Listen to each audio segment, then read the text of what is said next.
Hi, everybody. Welcome to the Santita Jackson Show on AM 50, 950 radio in Minneapolis, St. Paul. Uh, the voice of progressive Minnesota. Boy, oh boy, you have been shaking it up there. You give us Keith Ellison, you give us Ilhan Omar, you give us so much, so much.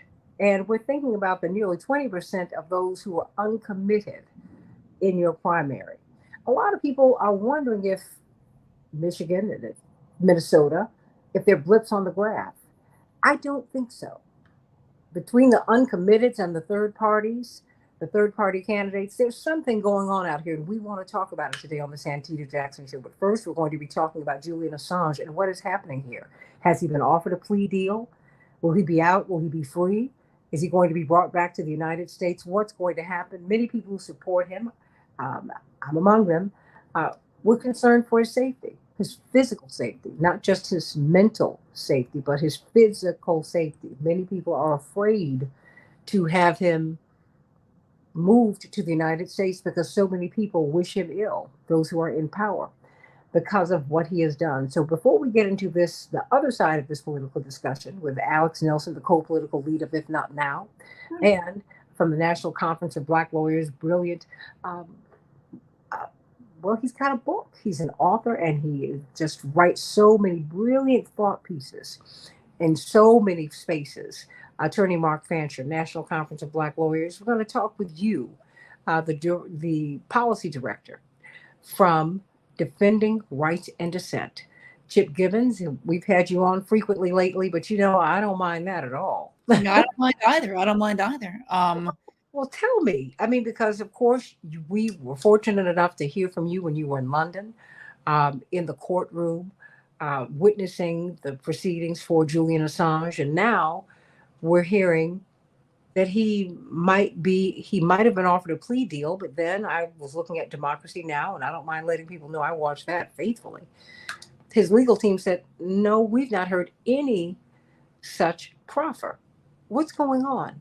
So from the outset, I just want to say that I have no insider information into the Assange defense or the Department of Justice. I only have the same information that is available to people publicly. Like everyone else, I think I was sort of surprised yesterday afternoon when this Wall Street Journal article came out that alleged that Julian Assange, the Justice Department, are exploring a guilty plea to end the 14-year legal drama. The article is based on one or more anonymous sources who say a couple of things. First, that Assange's legal team and the prosecutors have met to have preliminary discussions about a plea deal. They don't say a plea deal was offered. They don't say how serious the discussions were, just that there were preliminary discussions.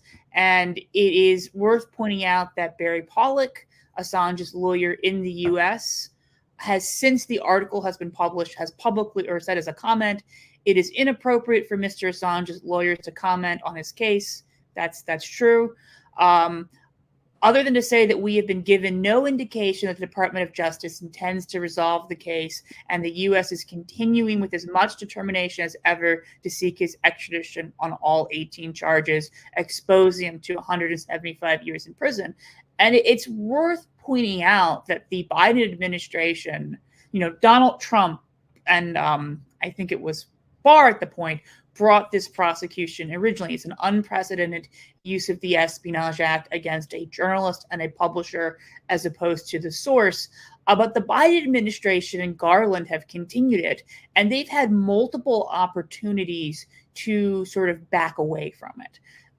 Early on in the Biden administration, they had a chance to drop the appeal because a British judge had rejected the extradition, not on press freedom grounds, but on Assange's mental condition and the likely conditions he'd face in U.S. prisons. And at that point, the U.S. government could have just walked away, but a choice was made to appeal and to continue fighting this for, I think it's been 4 or 5 years in the UK court system.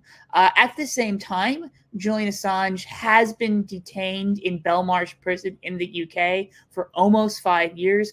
It will be 5 years this April the 19th. in their sort of representations to the UK courts, and there's reasons why this is not to be believed, but, you know, the US prosecutors have pointed out that similar sentences under the Espionage Act have been about, you know, 6 or 8 years. The lowest charge Assange faces carries a maximum of 5 years in prison. Everyone assumes he'll get time served for awaiting his extradition for being in Belmarsh. So you're looking at a case or a scenario where it's possible by the time he's extradited, he could be looking at a sentence of time served. Although some recent government prosecutions under the Espionage Act would indicate that he could get a much longer sentence, and that the U.S. prosecutors have been making misrepresentations to the UK courts. But you're sort of looking at a situation where there's a lot of rumors about, you know, this has been going on half a decade now. Why not just plead out one of the lesser charges and sort of end this? And you have pressure from the Australians to sort of resolve the case once and for all. And what I would point out here is that, you know, there's only one person who can decide whether or not Julian Assange takes a plea deal. That's Julian Assange. You know, he's been in Belmarsh for 5 years. Before this, he was in the Ecuadorian embassy where your father visited him at. And a lot of people think he was there by choice, or he was hiding out there, or whatever. But the UN Working Group on Arbitrary Detention ruled that he was arbitrarily detained by the Swedish and UK governments, and that his time in the embassy constituted an arbitrary deprivation of liberty, an arbitrary act of detention in violation of international law. So he's been subjected to some form of detention or another for 6, 7, a very long time now. I'm blanking on the actual number of years. It's been so many. So, you know, and there are really serious concerns about his health and whether he'd be safe in this country. I share your concerns. He wouldn't be safe in this country. So it certainly, if the U.S. government offered him a way out, a way to return to his family and to save his life, I certainly wouldn't begrudge him for taking it. But at the same time, for those of us who are advocates, for those of us who are supporters of press freedom, for those of us who are just supporters of basic human decency, I think we have to keep pushing that it's the United States government's choice to bring a 18-count indictment, 17 counts under the Espionage Act, against a publisher of truthful information and a journalist who published information almost universally considered to be in the public interest about war crimes and human rights abuses, and that Assange shouldn't have to plead out, right?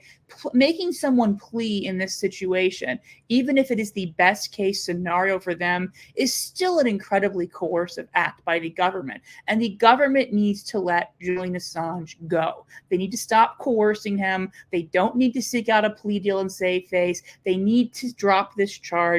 They need to never again make sure that someone is indicted for doing journalism, indicted for doing exposing war crimes. As far as how serious this article is, I mean, that's a big question. You know, his lawyers have sort of said they don't think there's a serious offer that's been put out there. The central claim that a discussion took place, I mean, that seems probably true. Lawyers for the defense will talk to lawyers for the prosecution. The other thing to me that's perplexing, and I'll throw this out here before stopping, is that, I mean, the article talks about, never says what specifically he would be charged with, just that it's mishandling classified information and it's a misdemeanor.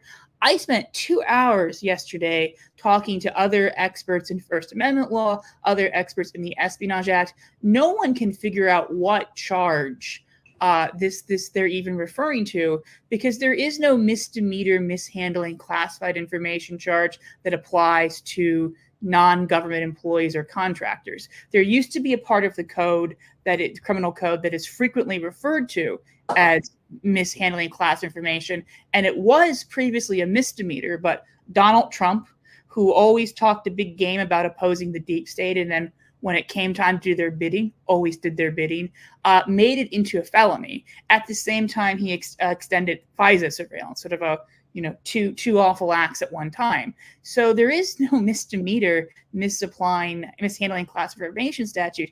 And the statute that does exist is very clear. It applies to a government employee, contractor, or someone else who has classified information because of the office or contract they have with the government. Now, the caveat here is that some of the charges Julian Assange is facing under the Espionage Act are under an aiding and abetting theory.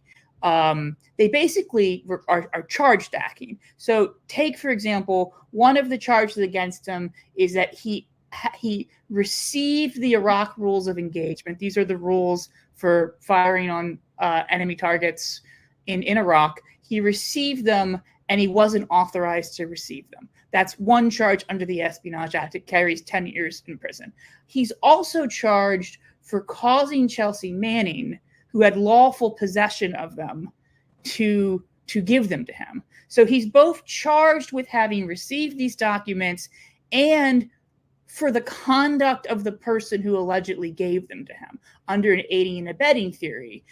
So if you apply that same aiding and abetting logic, you could then, I suppose, charge him under the mishandling classified information statute and plead him down to that. That would carry a maximum of 5 years. It's no longer a misdemeanor. It's now a felony that carries 5 years. So less than 170 years, less than the 10 years of the Espionage Act. But the same as some of the other charges he's faced with. And it would be analogous to the aiding and abetting logic that's been applied in some of the other counts where he's charged for Chelsea Manning giving him documents under part of the statute that only applies to someone who has lawful access to them. So it is possible they could bring an aiding and abetting charge against him and he could plead to that. And again, I do not begrudge him even a little bit if he takes that plea deal and if it's real, and I'm not sure it is, and it allows him to go home. But it is incredibly shocking for the government to take a statute that applies to government employees who handle classified information as part of their job and have a legal duty to protect it and impose liability on someone who isn't a government employee, isn't covered by the statute, and on top of that, is a journalist who received information from a source. And that is a huge First Amendment problem.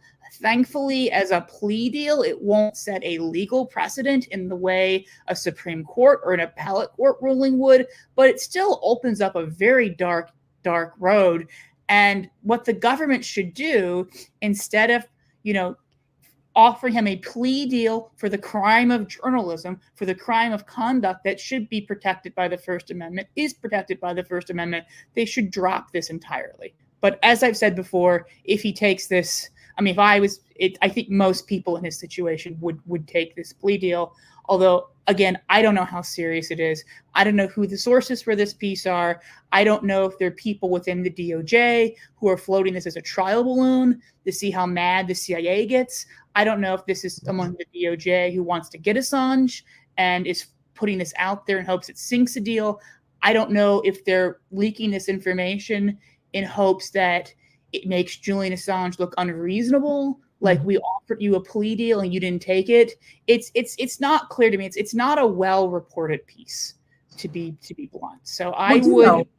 But the corporate media, and Alex Nelson and attorney Mark Fancher and Sheila Garland from the Poor People's Campaign of Illinois.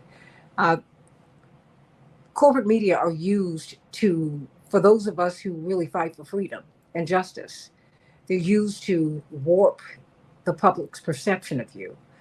And I think that is part of the reason that I don't want us to get far away from what's happening with Julian Assange, as Black Lives Matter has been spied upon by the FBI in real time.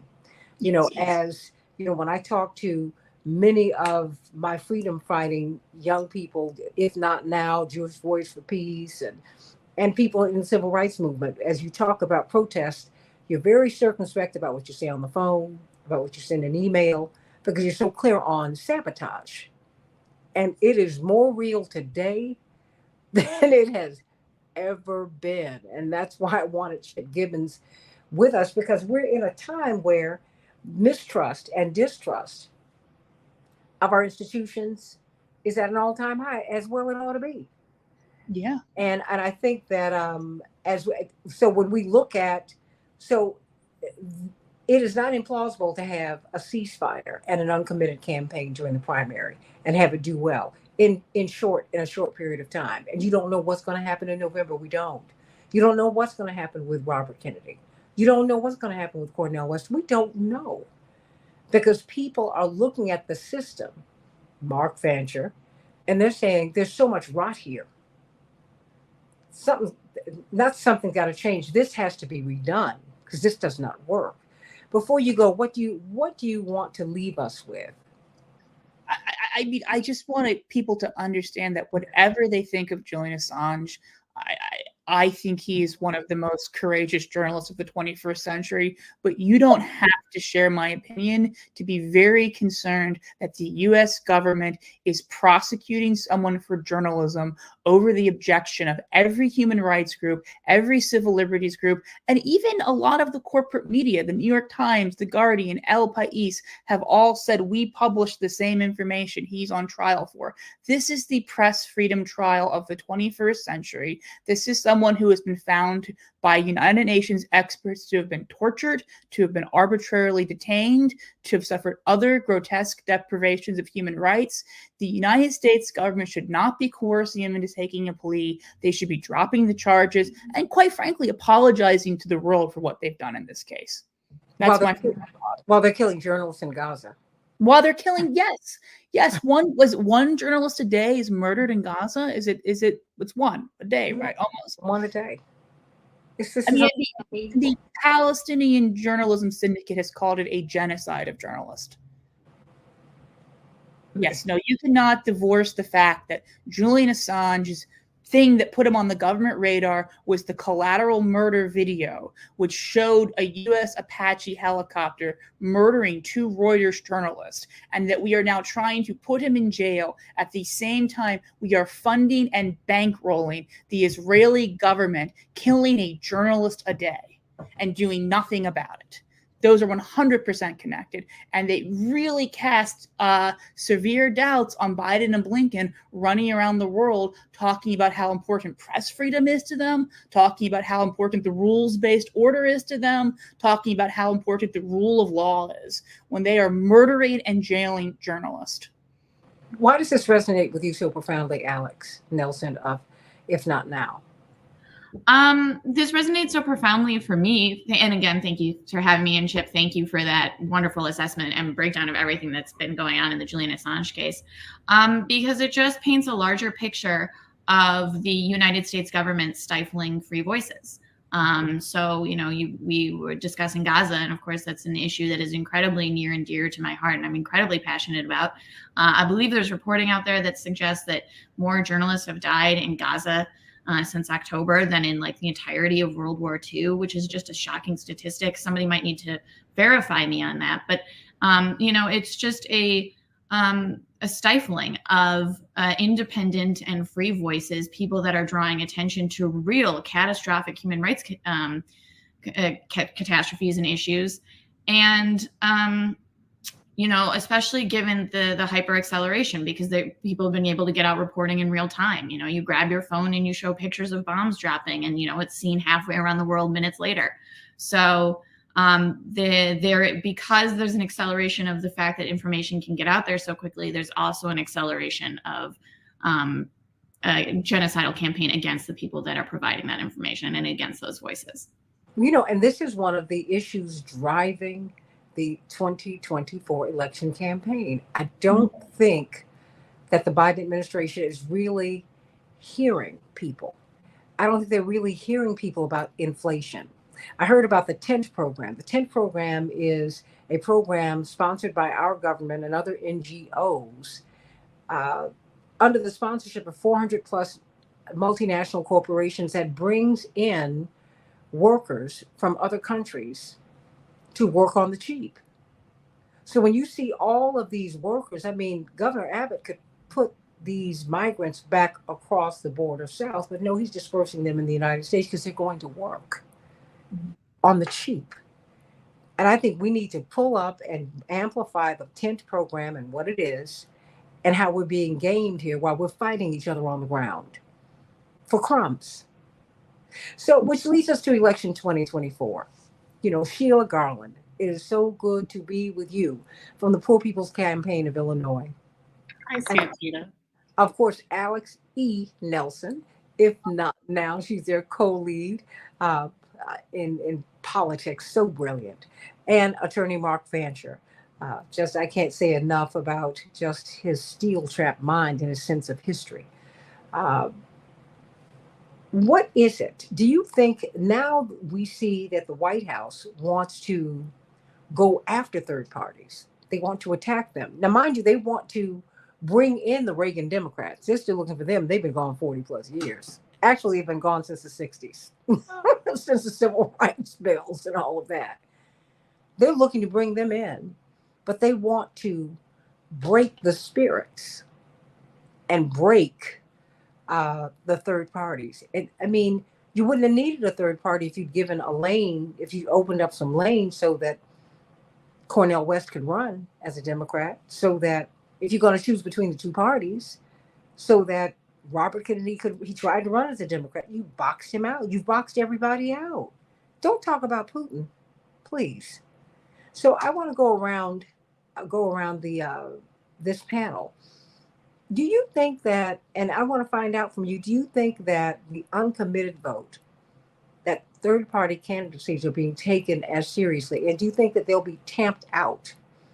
I mean, because they talk about it very confidently, as if we can dismiss them, we can get rid of them. I just don't think it can happen that way. Sheila Garland.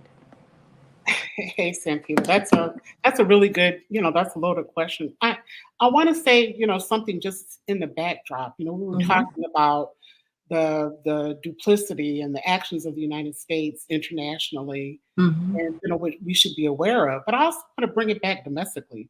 There are 800 people a day dying of poverty in this country, and nothing ever gets mentioned about that in the mainstream media.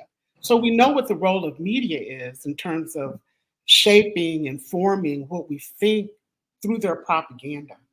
But I think, to your question, I'm here in Chicago, and if we look at 3 of the sort of Northwest side wards, 37% of the folks in the 35th ward voted uncommitted.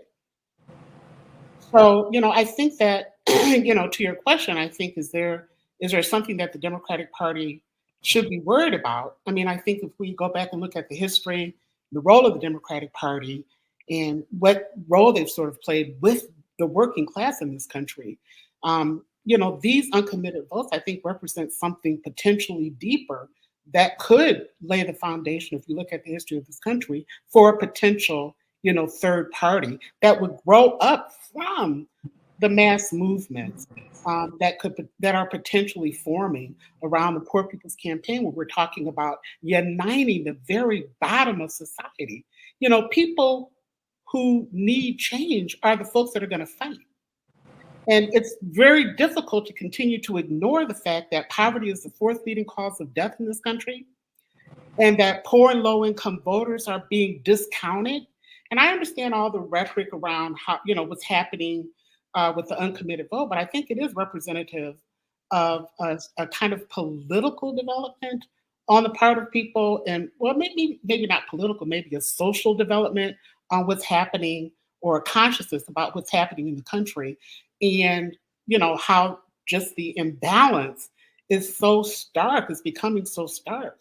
When you're looking at, in Illinois, 37% of voters in Illinois are poor and low income voters. And yet still there's very little discussion about how are those folks going to be united at the very bottom of society, and what sort of impact their votes could have on these kind of outcomes. Because it's one thing to talk about, independent, voters running as third party or independent voters, but if it's disconnected from the potential of a movement, then it's I don't know how far it's going to go. because you can't really do anything unless there's a movement. And then if you don't understand where that movement is rising from, it's even more difficult. It's certainly not independent. And it's certainly not this whole idea of identity politics. It's not this idea. That's not where we're going to, gain the necessary motion that we need in order to challenge the Democratic Party. Because that's who's had a hold on the working class forever. And, if we're looking at the introduction of technology and the demise of work and kind of the end of work and how, it's impacting communities, not just in the Midwest, but across the country, where are people going to turn to? And, we can talk further about, just the political history of this country, talking about the merging of the Whig Party and all of these parties that were, around as we were entering into the Civil War that formed into the Republican Party, which became that radical, wing of the emerging industrial capitalists at that time, and took the country, helped to unite with those folks that were fighting against slavery, fighting to get out of slavery, to end slavery, and just a complete kind of attempt to reorganize society along the basis of some form of democracy. So that's part of our historical legacy. 4 million from slavery, true, but 5 million white folks also benefited from the first Reconstruction, Black Reconstruction, because the policies that emerged out of the radical Republicans at that time had a tremendous impact on what was happening. We're talking about the largest transfer of wealth from the very top of society to the very bottom of society that this country had ever witnessed.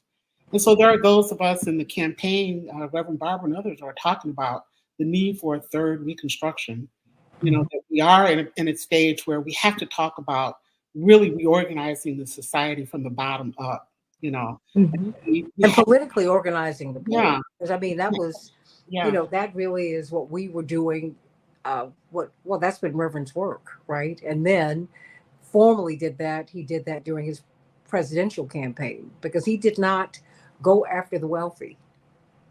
It was, he said, the rocks just laying around, the damned, the dispossessed. That's how he opened his speech in 1984. That's my constituency. And they're not being heard today. You see in the headline, Attorney Fancher, that Democrats prepare aggressive counter to third-party threats. Then they ask, there's another question, why people are considering third-party options. A third-party scholar says 2024 will be a nail biter, and on and on and on. And people are not, instead of pulling people in, pulling the uncommitted in, and people are looking for a third option, it's like they're being ignored. It's like they think not ignored. I think there's a sense that they could be put in line. Yeah, I think so. Here's what's happening, and that is that early on in this country's history, the wealthy families, wealthy individuals, and their successors, major corporations, just generally the elite or the oligarchy, came up with a very clever game. And this is the way it was supposed to work, that they were going to dominate and control the country, its economy, its politics, its social relations. They were going to be in full control of it. But operating with an understanding of the historical behavior of people and their inclinations, they anticipated the likelihood, if not certainty, of reaction to that, rebellion. And in order to deal with that, they had to come up with a framework for this country that would keep people pacified. And in order to do that, they departed from the usual pattern where there would be an elite group and then a large mass of very extreme poor people. They needed to create a middle class. And so they allowed for that to happen, most especially when organized labor, particularly under the leadership of IWW, began to speak in terms of revolution and that sort of thing. So through buying off the unions and through decent wages that were mandated sometimes through legislation and contracts and other things, they created a middle class in this country. And once they did that, and people's economic security was somewhat secure, then people became very comfortable. There was still a large number of very poor people, but hand in glove with this idea of creating this middle class was the idea that everybody could ascend to it, that there was a promise that was made, even to the poorest people, that if they were diligent, if they worked very hard, if they did what they were supposed to do in terms of complying with the law and went to church on Sundays, that they too could become part of the middle class. And if not them, then their children. And so even the poorest of people very often rested on that dream and that hope, and which we now know was really just a delusion. And so everybody was reasonably satisfied. But then the wealthy and the elite became arrogant and they forgot the rules of the game. And so all of this framework that they had created in order to preserve their hegemony, their power, they began to neglect because of greed. They felt that, well, we're paying, union wages, we're paying, living wages to other people who have contracts, we're paying these, even minimum wage to the lowest rung workers, and we don't have to. We've got all of these workers overseas in the Philippines and other parts of Asia, in Central America and other places where we can export their jobs and make larger profits by paying people less. And so it felt good.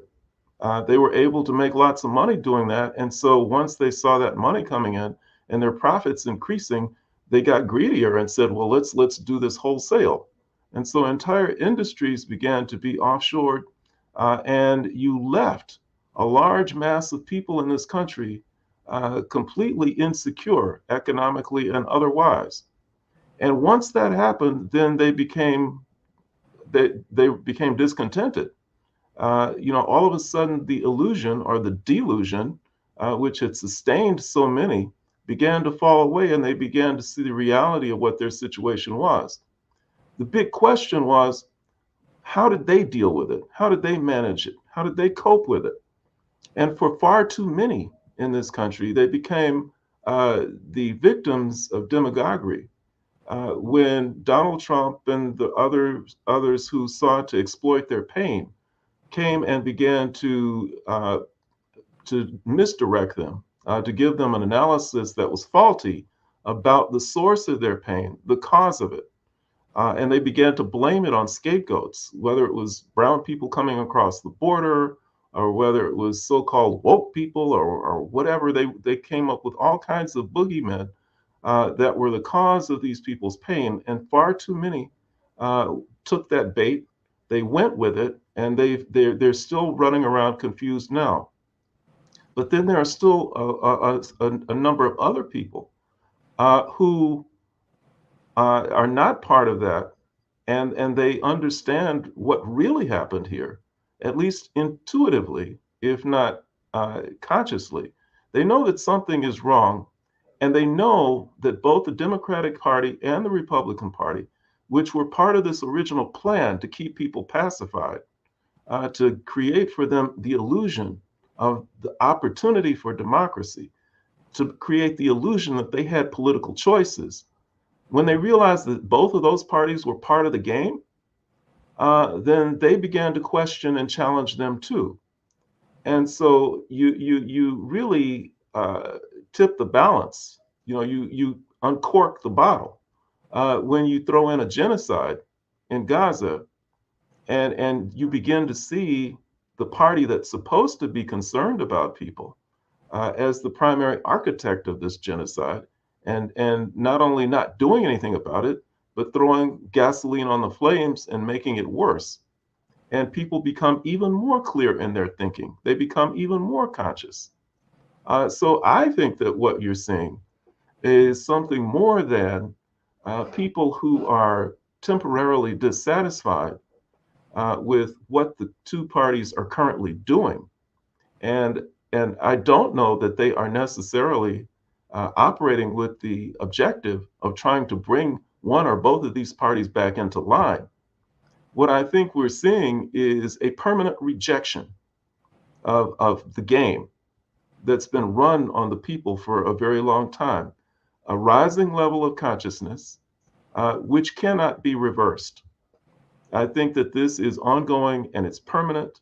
And I don't know that the Democratic Party can reclaim these people. I really don't. I think that they're gone.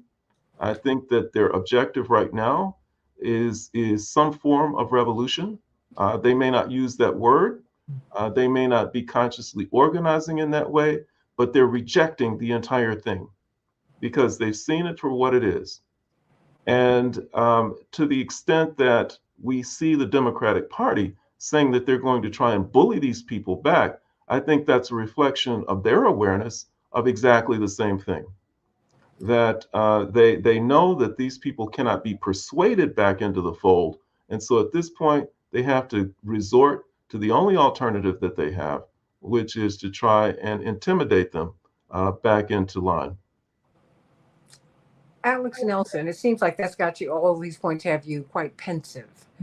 And I want to ask you, and I say this with respect because I don't condescend to anyone because of age or for any reason, because everybody's got life experiences that shape us, right? And we arrive at the conclusions that we arrive at the time that we arrive at them.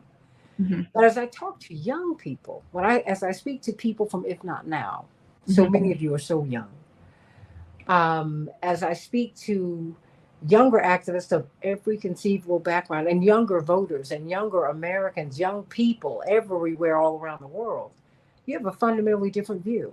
That is to say, you reject the world that has been legated to you. You want something else. Absolutely. Okay, please talk to me. Because do you think that you're being taken seriously? No, first of all, no, I don't think so. And I think it's to the Democratic Party and the Democratic establishment's massive detriment. We know that they're upset.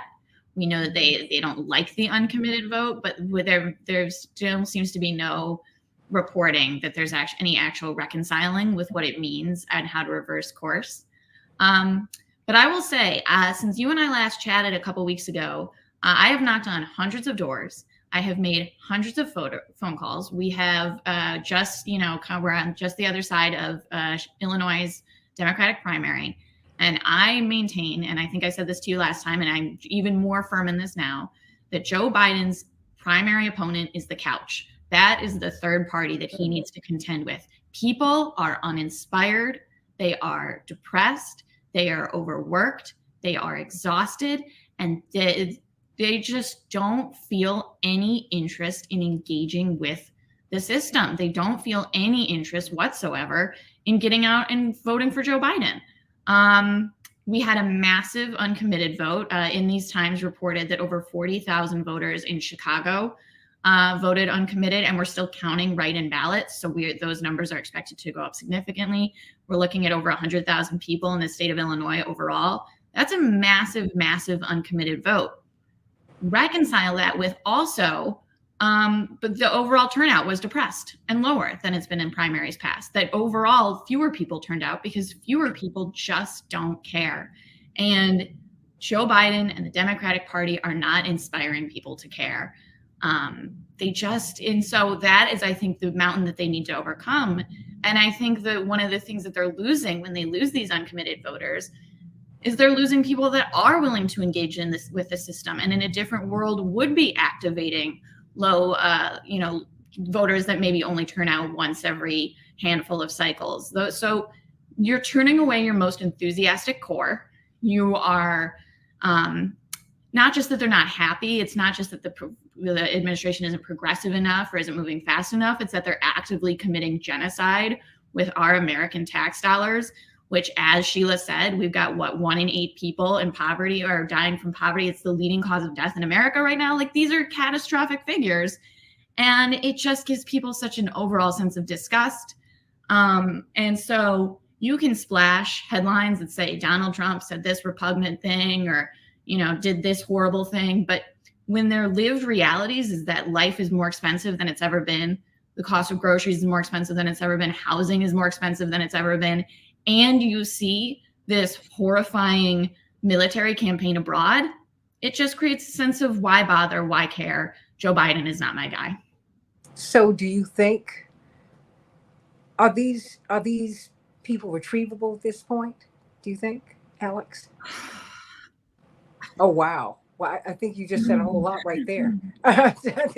Yeah. I mean, like, if he was really going to wake up tomorrow and be a new man and really reconcile with what he's done, maybe. But I don't think that's going to happen. I think it's going to be too little too late by the time he faces the catastrophe of what he's done. And I'll tell you that this election should be a cakewalk for the Democrats. So the fact that it's not is to their own, shows just tremendous lack of foresight, a lack of understanding their voter base and how to turn people out, because the Republican Party is in disarray. So it should be just a cakewalk for Democrats. They should be smooth sailing. And the fact that it's not is their own doing and their own failures. Sheila? I agree with what Alex and Mark have said prior, but I do think that, at this point, I think there are some fundamental, very concrete things that are happening that's sort of setting the foundation. First of all, I'm positive that among the ruling class in this country, they don't have a solution to the growing poverty and to the discord that's going on. And that we've been, while I think the electoral arena is extraordinarily important because it represents the sort of the last thread connected to what we view as democracy through the ballot. But I do think there is an opportunity, or at least not just an opportunity, but I think there's a need to really look at what is it that it's going to take to move us from our level of understanding today to another level. So we're talking about a system that has laws that are now in disarray. I'm from Flint, Michigan. When I was growing up, there were over 100,000 folks engaged in auto production in Flint, Michigan. And Flint is just a small part of what I'm describing. Today, there are less than 10,000 people engaged in auto production in Flint, Michigan. However, not one single automobile less is being created. So that tells us that something is fundamentally different. The laws of capitalism require the extraction of profit from labor. That's how they create the wealth that Mark was talking about. There has to be that extraction. But if you can extract profit from another source and you cut out workers and create untold poverty, not just in Flint, Michigan, around the country and around the world, now you're talking about a whole different set of problems that the ruling class has no solution to.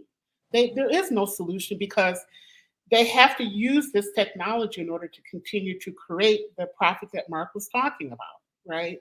And so there is a fundamental breaking of the laws of capitalism that's kind of fundamentally at the base of, and not recognizing what that's doing. And more people are being thrown into poverty without any real solution. The solutions of the ruling class are to get us fighting about, all of these things that in many respects are sort of extraneous, because whether it's the Democrat or the Republican, whether it's Trump, whether it's Biden, the fundamental issues at play in the United States and around the country, they cannot address.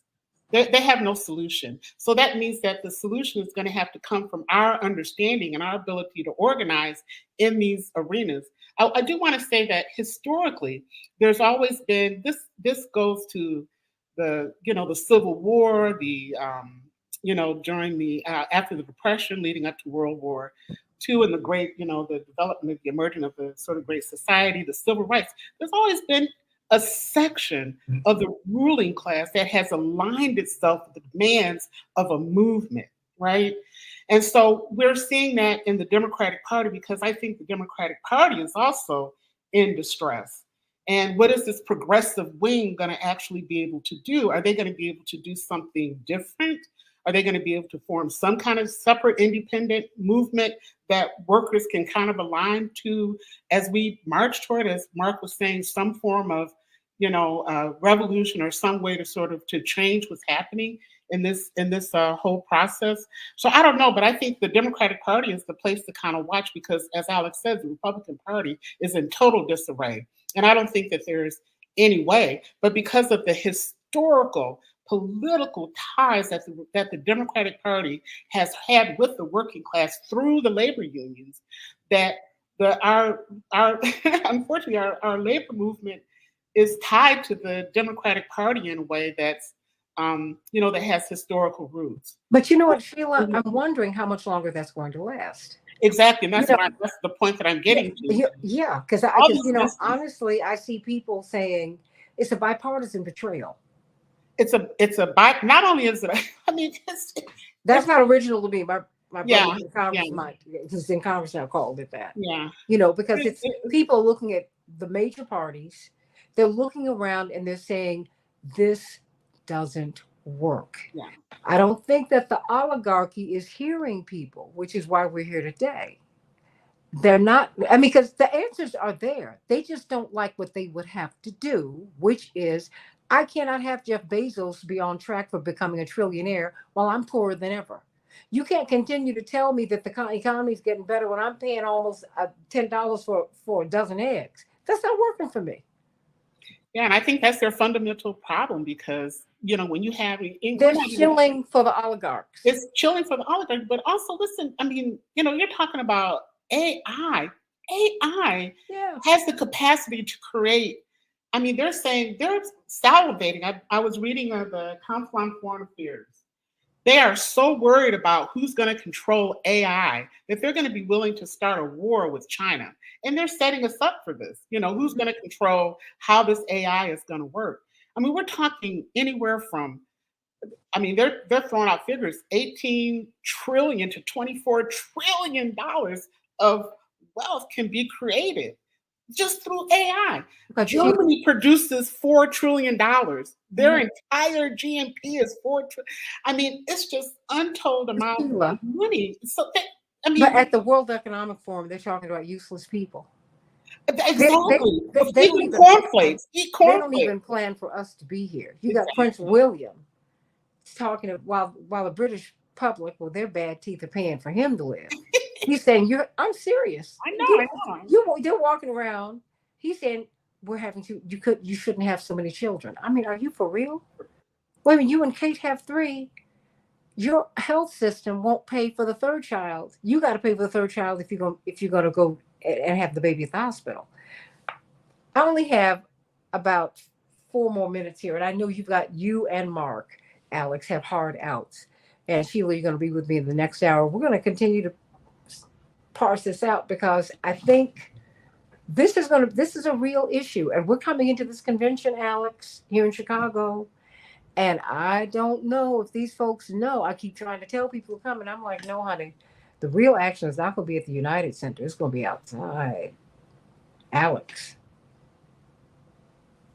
Sorry, I had to finally unmute there. No, it's okay.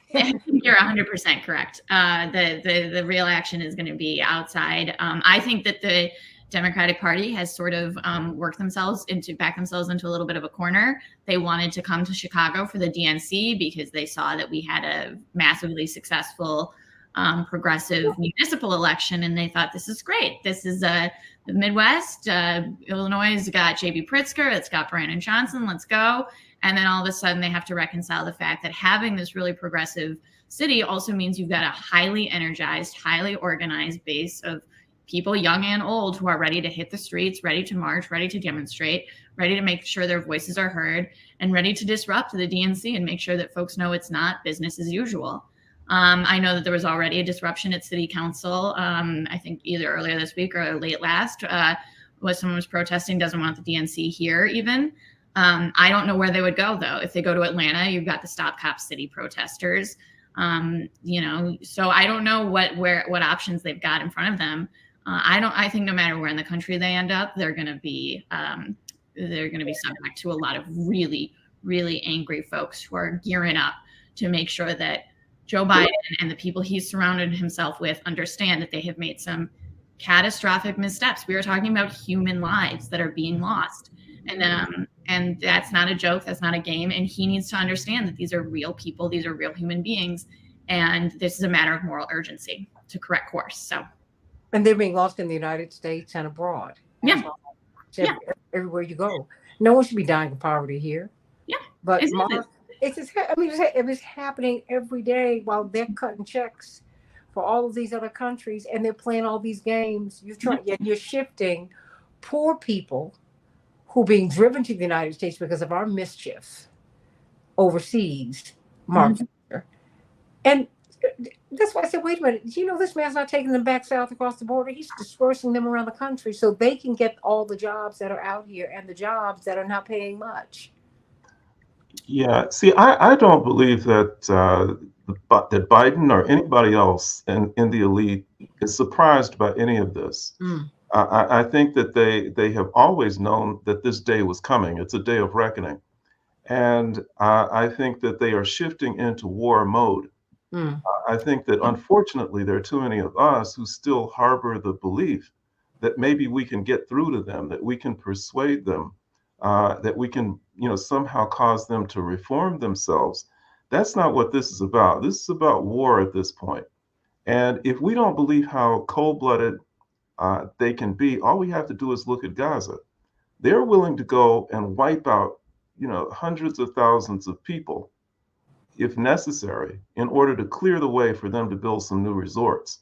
And so for us, who are in the way, especially when through technology and other things they're able to replace us, it's a question of when they're going to wipe us out. And so my fondest hope is that people will come to the very hard realization that the Democratic Party is not a place that we can hope for or work for. It's an enemy, and it must be destroyed, root and branch, just like the Republican Party. They're all part of an enemy that has oppressed and manipulated and exploited working people and people of color historically. They must be destroyed. And replaced with what?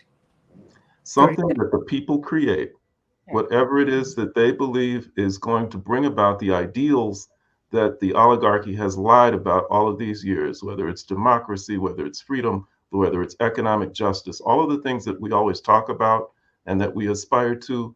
We need to come together and make that happen. And we can. We just have to put our shoulders to the wheel and make it happen. Together. I just wanted to point out one thing. I've got 10 seconds. Okay, Richard Haas, the former head of the Council on Foreign Relations, put an article out that essentially said they're not sure where the whole, cycle is going to go. So that, to me, that's signaling it's not a foregone conclusion that it's going to be Biden. So I think, I don't know what's going to happen, but if you got somebody like a Richard Haas saying, and this is not surprising, Dennis Blair, who was head of the intelligence services almost 20 years ago, said that the economic inequality in America was going to drive social disruption. These people study people. They know exactly where this is going. What they don't understand is the God factor, how people might come together and rebel. That is the piece that they're missing. Yep. Don't count God out.